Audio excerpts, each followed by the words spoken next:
ये देखो, है ना एकदम मजेदार खस्ता लेयर वाला प्याज का पराठा। अमेजिंग बनता है ये दोस्तों, और इसको जो लेयरिंग करने की टेक्निक है ना, वो देखकर तो आप बिल्कुल शॉक्ड हो जाओगे कि ऐसा भी लेयर्ड पराठा बनाने का कोई तरीका होता है। तो हेलो दोस्तों, मैं हूं भरत। आपका स्वागत है भरत किचन हिंदी में। तो फिर देर किस बात की, चलो फिर शुरू करते हैं। तो सबसे पहले मैंने यहाँ पर 2 प्याज लिए हैं और उनकी रूट निकाल के प्याज को ऐसे रफली स्लाइसेस में कर दिया है। ऐसे प्याज के लच्छे ही निकालना दोस्तों, तभी तो एकदम लच्छेदार पराठा बनेगा ना। अब प्याज को स्लाइस करने के बाद यहाँ पर आप 2 चम्मच नमक प्याज में डाल देना और नमक को अच्छे से मिलाकर 5 मिनट तक छोड़ना। ऐसे छोड़ने से प्याज जो है वो अपना पानी छोड़ना शुरू करेगा और उतनी देर में दोस्तों आप अपना आराम से आटा भी सेट कर सकते हो। मैंने तो वैसे आटा लगा रखा है, हाँ, लेकिन मैं आपको बता दूं कि इस बार आटे में मैंने मलते वक्त नमक डाला था और थोड़ा सा नरम आटा गूंदा था।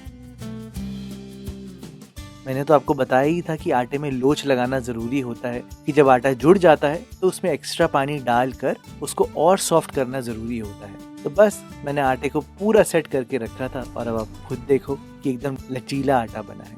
ऐसे ही आटे से आपका पराठा फटेगा नहीं और एकदम मस्त खस्ता और करारा बनेगा।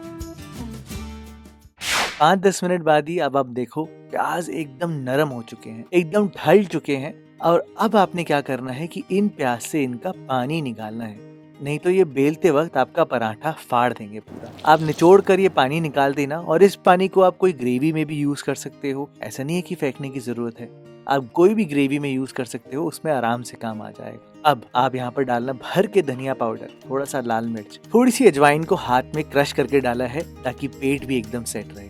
भर के आमचूर और बेसन और धनिया जो है ना दोस्तों, वो यहाँ पर प्याज का पानी खींचेंगे और वो मॉइस्चर को कम करेंगे। मैंने यहाँ पर भर के फ्रेशली कटा हुआ धनिया भी डाला है, हरी मिर्चें डाली है और अदरक डाली है। और मेरा सीक्रेट इंग्रेडिएंट बिल्कुल मत भूलना, जो कि है अचार का मसाला। जो अचार का साइड में मसाला होता है ना, बस वो 1 चम्मच आप यहाँ पर डालना और फिर देखना प्याज का स्वाद ही एकदम अलग आता है। और हमारा मसाला बन के पूरा तैयार है। अब बस आप यहाँ पर नरम नरम आटे से लोइयां काट लेना, थोड़ा सा मीडियम साइज की रखना, जैसे कि आप एक फुलके की लोई निकालते हो ना, बिल्कुल वैसा ही रखना दोस्तों। ऐसा मैं इसलिए कह रहा हूँ क्योंकि आपने 2 फुलके से 1 पराठा बनाना है। आपने बेसिकली थोड़ी सी पतली रोटी बेलनी है, तो यहाँ पर इंडिया का मैप भी चलेगा। जरूरी नहीं है कि आप एकदम गोल रोटी बनाओ, और गोल हो भी नहीं पाएगी क्योंकि आपको यहाँ पर एकदम पतला करना है। तो जब तक कि वो चकले से चिपकेगी नहीं, तब तक कि आप रोटी को खींच नहीं पाओगे। तो अब देखो, कोई मैंने बहुत पतला तो नहीं किया, हाँ, लेकिन एक फुलके से पतली रोटी है ना। ऐसी ही मैंने 2 रोटी बना ली है। और अब अपने चकले में एकदम सेट करके सबसे पहले आप यहाँ पर घी या तेल, जो आपको पसंद हो, आप वो डालना। ये करना बहुत जरूरी है, नहीं तो आपका पराठा जो है वो अंदर से पकेगा नहीं। एक लेयर अगर फैट की होगी तो वो हीट को अंदर भी ट्रांसफर करेगा, जिससे कि इवन कुकिंग होगी। सीधा ही आप इसके ऊपर हमारा जो प्याज का मसाला है वो लगा देना। पूरा भर भर के मत लगाना दोस्तों, नहीं तो आपका पराठा फट जाएगा और आप बेल नहीं पाओगे। स्प्रेड आउट कर देना एक फोक से। और अब ध्यान से देखो, मैंने थोड़ा थोड़ा गैप छोड़ा है। ऐसा नहीं है कि सब कुछ एकदम चिपका के लगाया है। ऐसा इसलिए किया है क्योंकि इसके ऊपर मैं एक और फुलका रखूंगा और इस पूरे को अच्छे से चिपका दूंगा। अब आप एक कटर लेना, पिज्जा कटर या चाकू, और उससे ऐसे स्टिक्स काट देना या उससे ऐसे लेयर्स काट देना।